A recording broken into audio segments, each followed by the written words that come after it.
نحمده ونصلي على رسوله الكريم اما بعد فاعوذ بالله من الشيطان الرجيم بسم الله الرحمن الرحيم رب اشرح لي صدري ويسر لي امري واحلل عقدة من لساني يفقهوا قولي. باب المشي والركوب في العيد والصلاة قبل الخطبة بغیر اذان ولا اقامت. مشی پیدل چلنا، والرکوب سوار ہو کے جانا، الی العید عید کے لیے، والصلاة قبل الخطبة خطبے سے پہلے نماز، بغیر اذان ولا اقامت اذان اور اقامت کے بغیر. اس سے کیا پتہ چلتا ہے کہ عید کی نماز میں پیدل بھی جا سکتے ہیں، سوار ہو کے بھی جا سکتے ہیں، اور عید کی نماز خطبے سے پہلے ہوگی اور اذان کے بغیر ہوگی اور تکبیر کے بغیر ہوگی. فرق ہے دوسری نمازوں سے اس میں. حدثنا ابراہیم بن المنذر قال حدثنا انس بن ایاز عن عبید اللہ عن نافع عن عبد الله بن عمر ان رسول اللہ صلی اللہ علیہ وسلم كان يصلي في الاضحى والفطر ثم يخطب بعد الصلاة. کہ نبی صلی اللہ علیہ وسلم نماز پڑھاتے تھے اضحیٰ کے دن اور فطر کے دن، پھر خطبہ دیتے تھے نماز کے بعد. حدثنا ابراہیم بن موسیٰ قال اخبرنا ہشام ان ابن جریج اخبرهم قال اخبرني عطاء عن جابر بن عبد الله قال سمعته يقول. جابر بن عبداللہ کہتے ہیں کہ انہوں نے حضور صلی اللہ علیہ وسلم کو فرماتے ہوئے سنا، ان النبی صلی اللہ علیہ وسلم، کہ نبی صلی اللہ علیہ وسلم، خرج نکلے، یوم الفطر عید الفطر کے دن، فبدأ بالصلاة تو آپ نے ابتدا کی نماز کے ساتھ، قبل الخطبۃ خطبے سے پہلے. یعنی مراد کیا ہے کہ عید کی نماز میں پہلے نماز پڑھائی پھر خطبہ فرمایا. قال کہا ابن جریج نے، واخبرنی عطاء اور مجھے عطاء نے خبر دی، ان ابن عباس ارسل الی ابن الزبیر کہ ابن عباس نے ابن زبیر کو کہلا بھیجا، فی اول ما بویع لہ بالکل ابتدائی حصے میں جب ان کی بیعت کی گئی، اور ان کی بیعت کی گئی تھی 64 ہجری میں یزید بن معاویہ کے وفات کے بعد. انہ لم یکن یؤذن بالصلاة یوم الفطر. ابن عباس نے ابن زبیر کو کیا کہلا کے بھیجا کہ آپ صلی اللہ علیہ وسلم کے دور میں عید الفطر کی آذان نہیں دی جاتی تھی. یعنی عید الفطر کی نماز کے لیے آذان نہیں دی جاتی تھی، لہذا اس نماز سے پہلے کوئی آذان نہیں ہے. وَإِنَّمَا الْخُطْبَةُ بَعْدَ الصَّلَاةِ اور کیا کہا دوسری بات کہ خطبہ نماز کے بعد ہوتا ہے. وَأَخْبَرَنِي عَطَاءٌ عَنْ ابن عباس اور خبر دی مجھ کو عطاء نے ابن عباس ہی سے، وعن جابر ابن عبداللہ اور جابر بن عبداللہ سے، قالا دونوں نے کہا، لم یکن یؤذن یوم الفطر کہ اذان نہ دی جاتی تھی عید الفطر کے دن، ولا یوم الاضحیٰ اور عید الاضحیٰ کے دن بھی اذان نہیں دی جاتی تھی.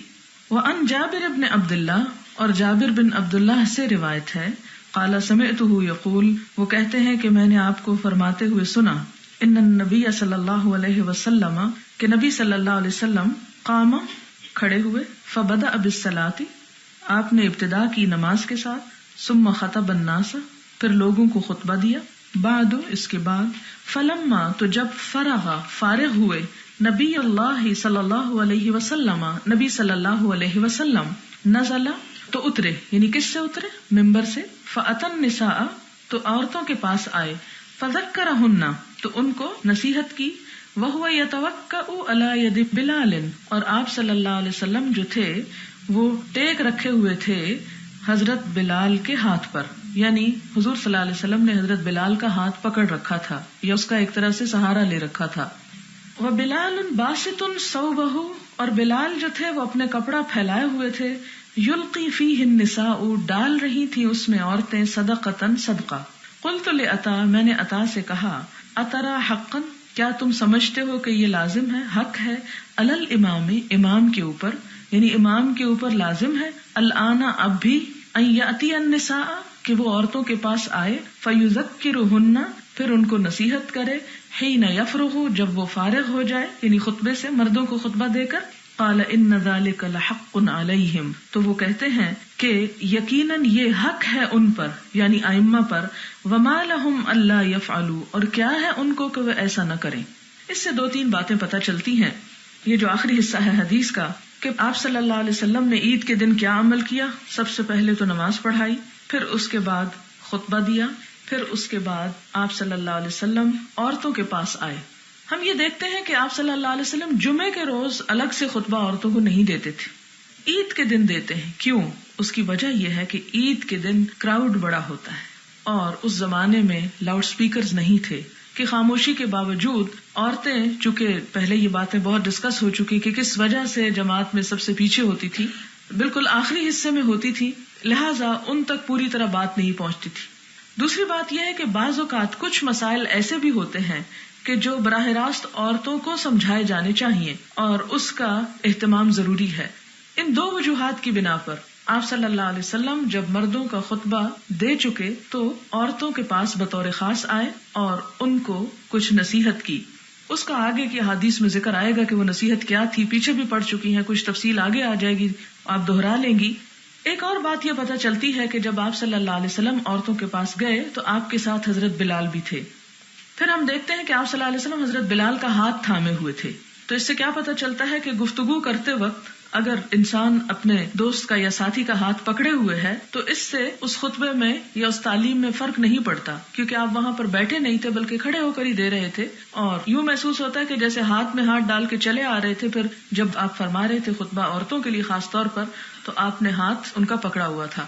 پھر اس کے بعد ہم دیکھتے ہیں کہ حضرت بلال رضی اللہ تعالیٰ عنہ اپنا کپڑا جو تھے وہ پھیلائے ہوئے تھے، کیونکہ آپ صلی اللہ علیہ وسلم نے خواتین کو صدقہ کرنے کی تلقین کی تھی، تو ہر خاتون اپنا کچھ نہ کچھ صدقے کا حصہ اس میں ڈال رہی تھی.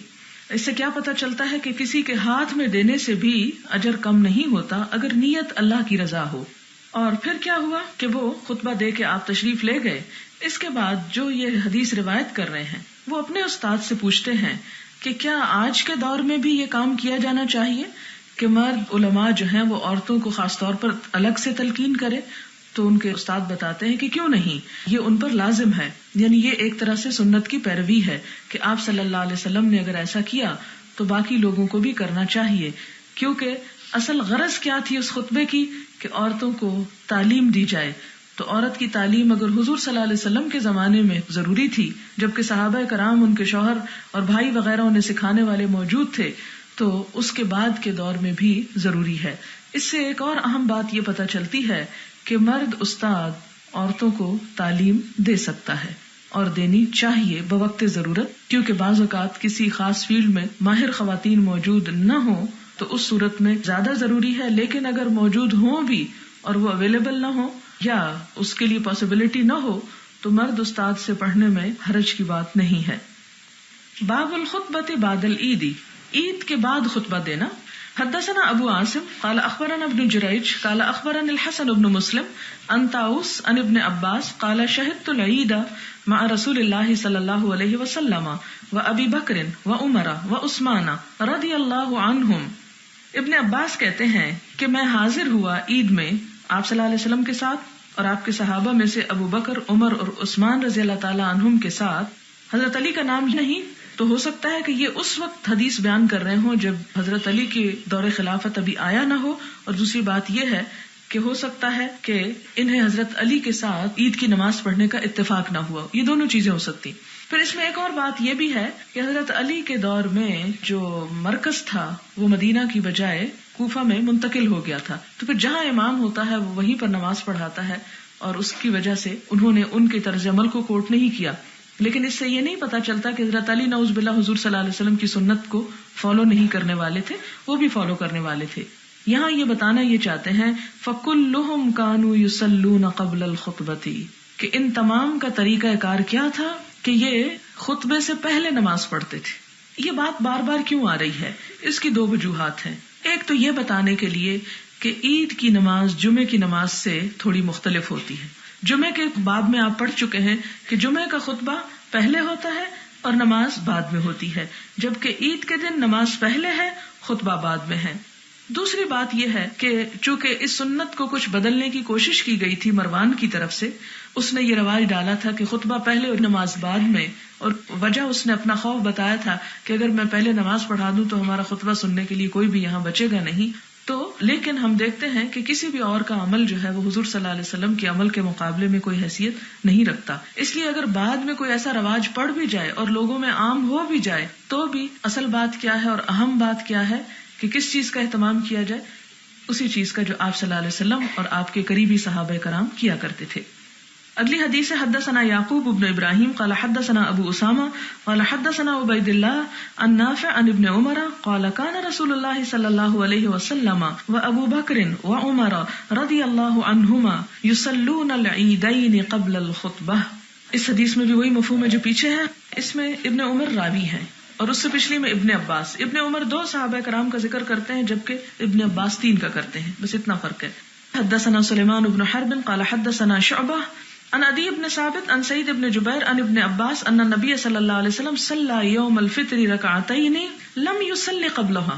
یہاں ایک اور نیا مسئلہ پتہ چلتا ہے کہ آپ صلی اللہ علیہ وسلم جب عید کی نماز کے لیے تشریف لائے تو آپ نے بس عید ہی کی 2 رکعتیں پڑھی، اس سے پہلے کوئی نماز نہیں پڑھی.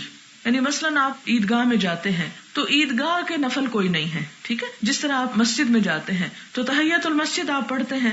مثلاً آپ دیکھتے ہیں کہ جمعے کے بعد میں آپ نے پڑھا کہ جب وہ جمعہ پڑھا رہے تھے اور ایک شخص آ کے ایسے ہی بیٹھ گیا تو اس سے کہا گیا کہ پہلے اٹھ کے اپنی نماز پڑھو، 2 رکعت پڑھو. اور پھر حدیث بھی آپ نے پڑھی کہ آپ صلی اللہ علیہ وسلم 2 رکعتیں ظہر سے پہلے پڑھتے اور 2 جو تھے وہ ظہر کے بعد اور 2 مغرب کے بعد اور وہ تمام چیزیں. اور وہاں پر امام بخاری بتانا یہ چاہتے تھے کہ اگر ظہر سے پہلے 2 رکعتیں ہیں تو جمعے سے پہلے بھی 2 رکعتیں پڑھی جا سکتی ہیں. لیکن جہاں تک عید کا تعلق ہے تو عید کے دن آپ صلی اللہ علیہ وسلم نے صرف عید کی نماز پڑھی، اس سے پہلے کوئی نوافل یا کوئی سنتیں یا کوئی اور نماز نہیں ادا کی.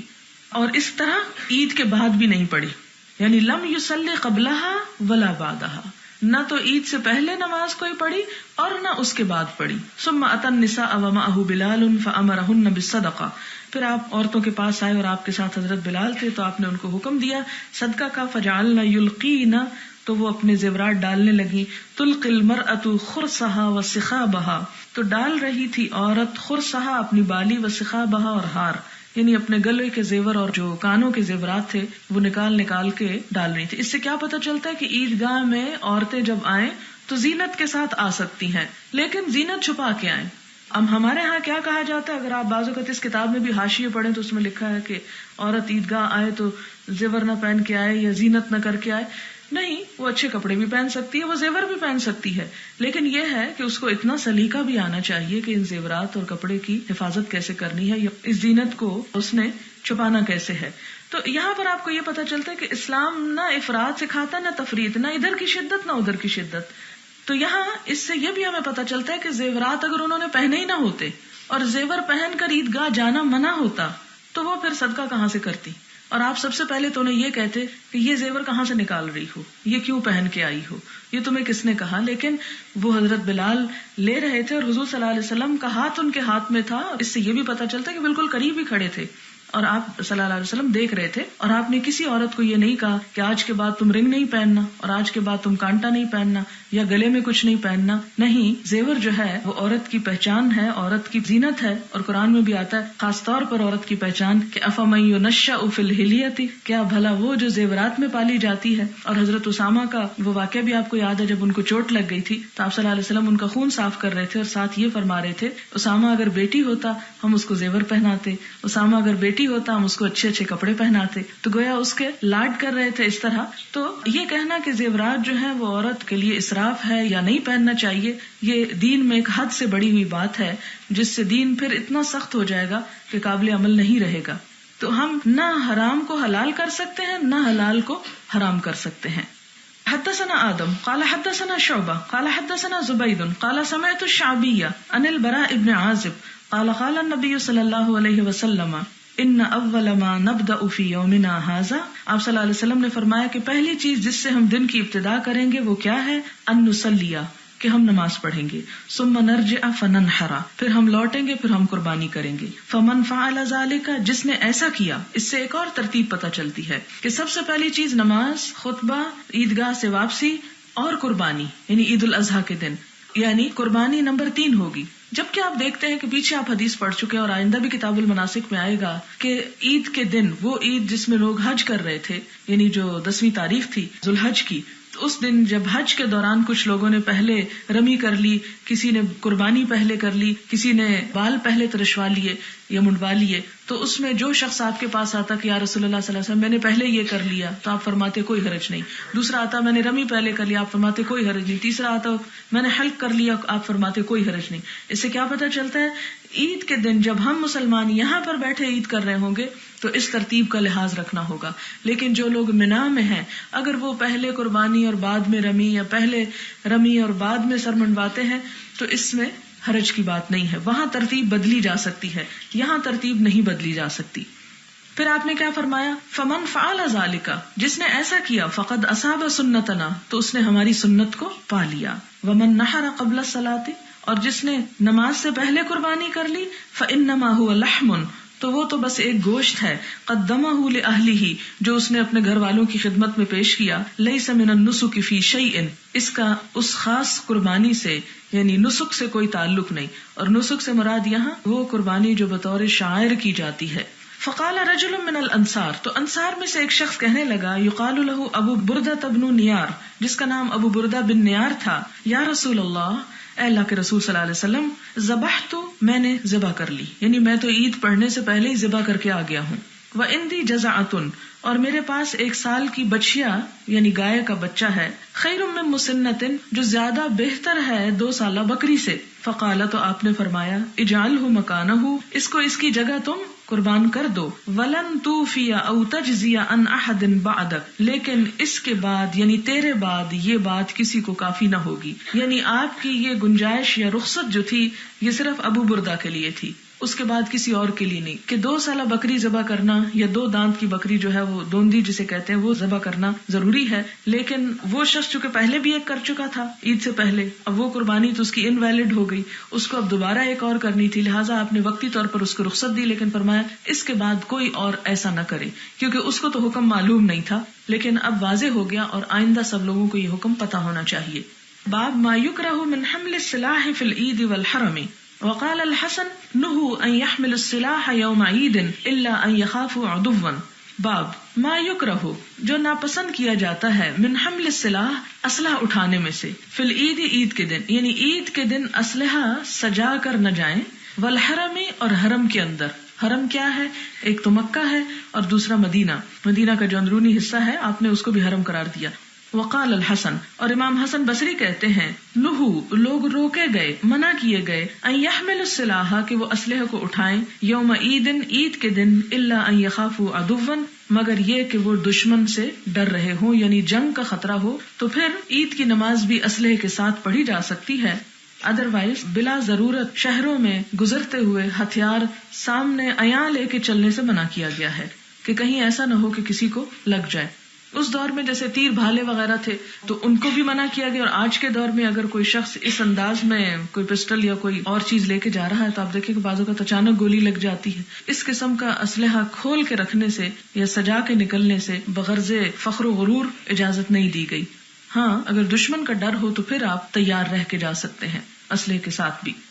حدثنا زكريا بن يحيى ابو السكيني قال حدثنا المحاربي قال حدثنا محمد بن سوقة عن سعيد بن جبير قال كنت مع ابن عمر حين اصابه سنان الرمح. سعید بن جبیر کہتے ہیں کہ میں ابن عمر کے ساتھ ہی تھا جب کہ انہیں لگ گئی سنان، سن کہتے ہیں نا دانت کو، یعنی نوکیلا حصہ، الرمح نیزے کا، نیزے کی چونچ یا نیزے کا نوکیلا حصہ ان کو چبھ گیا، فی اخمص قدمہ، ان کے پاؤں کے تلوے میں، فلزقت قدمہ بالرکاب، تو چمٹ گیا ان کا پاؤں رکاب کے ساتھ، کیونکہ وہ نکل کے نیزہ ہونے لگا تو وہ پاؤں ساتھ جڑ گیا. فنزلت، تو میں اترا، یعنی سواری سے. رکاب کس کی ہوتی ہے؟ گھوڑے کی ہوتی ہے. فنزعتها، تو میں نے اس کو کھینچ کے نکالا. وذالک بمنن، اور یہ منا میں تھا، یعنی منا کے اندر یہ ہوا کہ وہ جا رہے تھے اور ان کے پاؤں میں نیزے کی بھال چبھ گئی. فبلغ الحجاج، حجاج بن یوسف جو تھا وہ بھی وہاں حج کر رہا تھا، اس کو یہ خبر پہنچی کہ عبداللہ بن عمر کے ساتھ ایسا ہوا ہے. تو کیا ہوا؟ فجعل یعودہ، حجاج حضرت عبداللہ بن عمر کی عیادت کرنے کے لیے آیا.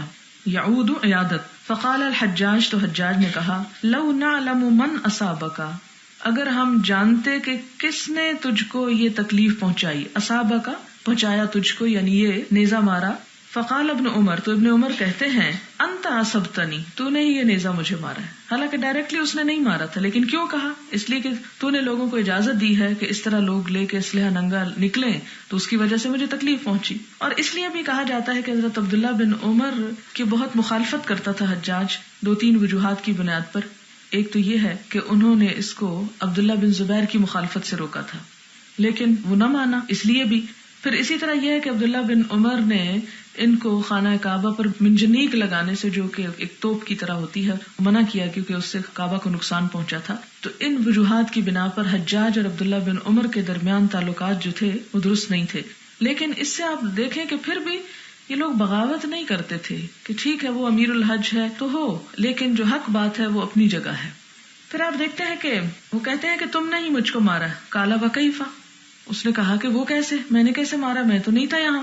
قال حملت السلاح فی یوم، حضرت عبداللہ بن عمر کہتے ہیں کہ تم نے اسلحہ اٹھایا اس دن، لم یکن یحمل فیہ، جس دن اسلحہ اٹھایا نہیں جاتا تھا، یعنی مینا میں اسلحہ نہیں لایا جاتا تھا، لیکن تم نے اپنی شان و شوکت کے لیے ایسا کیا، لہٰذا تم ہی ذمہ دار ہو. وادخلت السلاح الحرم، اور تم نے حرم میں اسلحہ داخل کر دیا. ولم یکن السلاح يدخل فی الحرم، اور اسلحہ حرم میں داخل نہیں کیا جاتا تھا. حدثنا احمد بن یعقوب قال حدثني اسحاق بن سعید بن عمرو بن سعید بن العاص عن ابیہ قال دخل الحجاج على ابن عمر وانا عنده.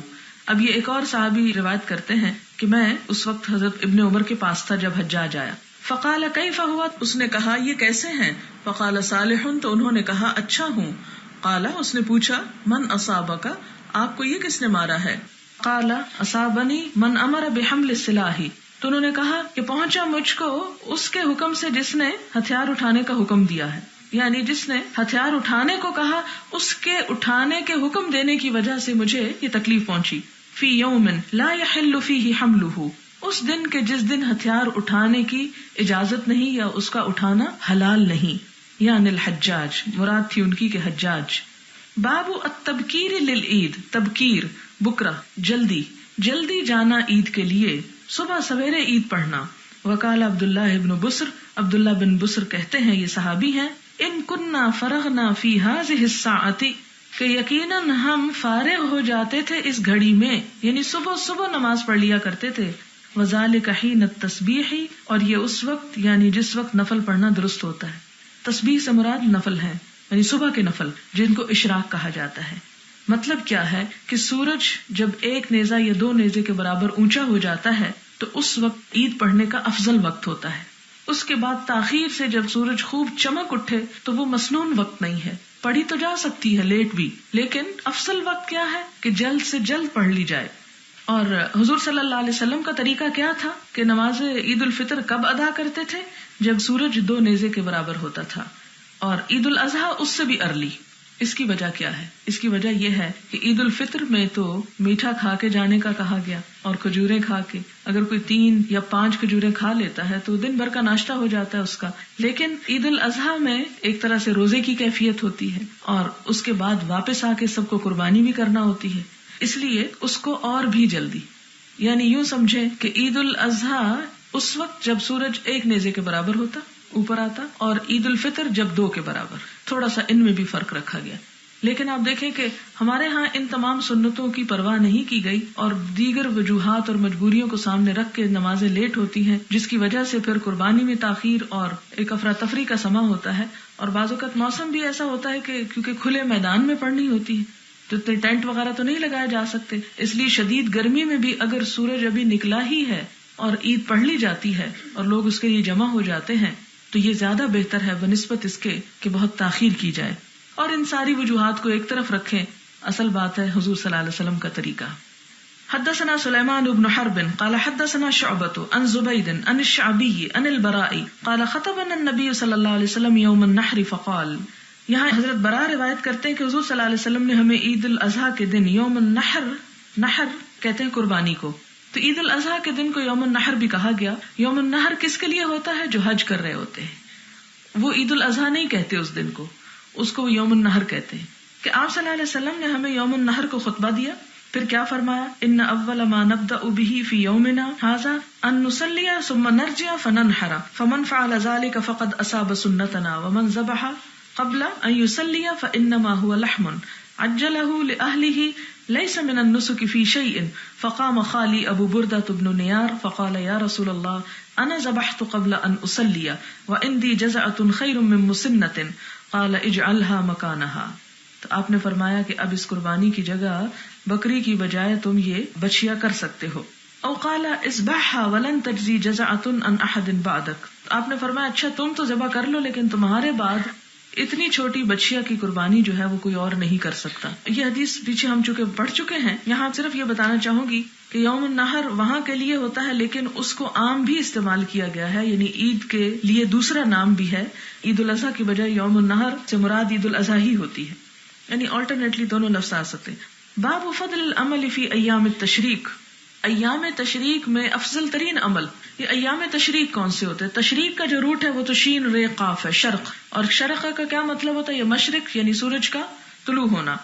اور پھر آپ دیکھیں کہ عید الاضحیٰ کے موقع پر جب سورج نکلتا ہے اس وقت عید پڑھی جاتی ہے. ویسے تو آپ دیکھیں کہ دن کی ابتدا وہ فجر کے وقت سے ہو جاتی ہے بلکہ اس سے بھی پہلے، لیکن تشریق یہ ہے کہ عید کی نماز اندھیرے میں نہیں پڑھی جائے گی اگرچہ دن شروع ہو چکا ہو.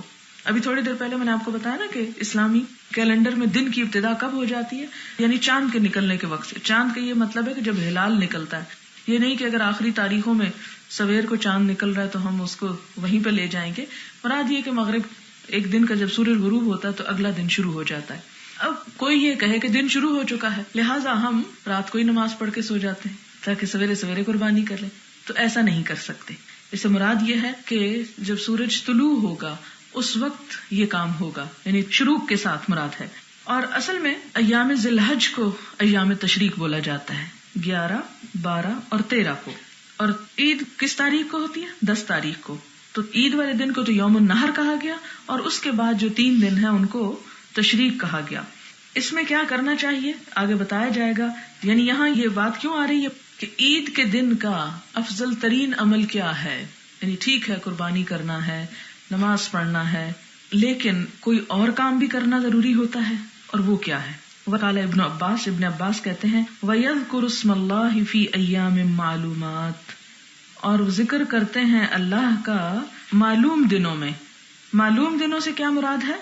یعنی یہ ایام حج. اور یہ کون سے ہیں؟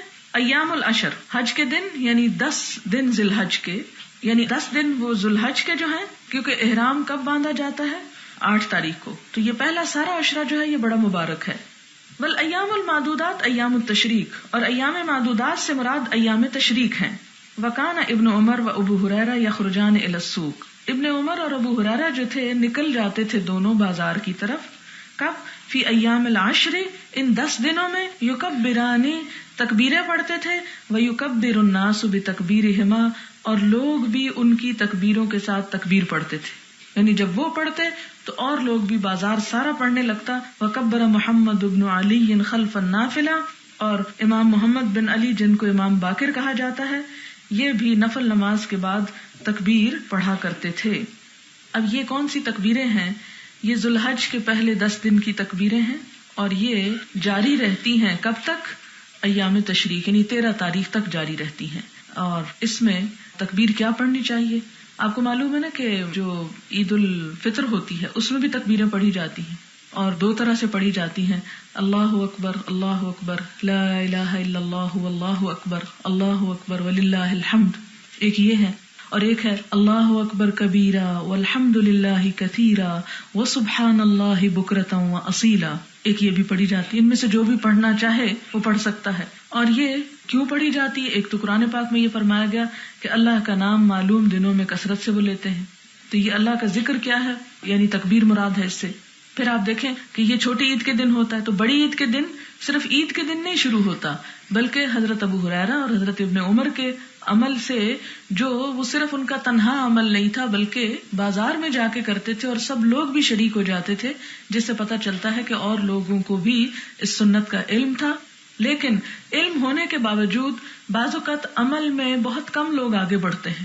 ہم میں بھی آپ دیکھیں کہ بہت سے لوگوں کو بہت سی سنتوں کا علم ہے لیکن اس کے باوجود ہم کتنا اہتمام کرتے ہیں. تو ہر ایک کی اپنی اپنی قسمت ہوتی ہے کہ کس کو کتنی توفیق ملی. تو عبداللہ بن عمر اور حضرت ابو ہریرہ جو تھے یہ دونوں نہ صرف یہ کہ خود تکبیریں پڑھتے بلکہ کیا کرتے، بازار میں نکل جاتے، اوروں کو بھی جا کے پڑھواتے، ان کو بھی یاد کروا دیتے تھے. اور عید الاضحیٰ میں عید الفطر کے مقابلے میں 10 دن پہلے ہی یہ تکبیریں شروع ہو جاتی ہیں، اور کب تک؟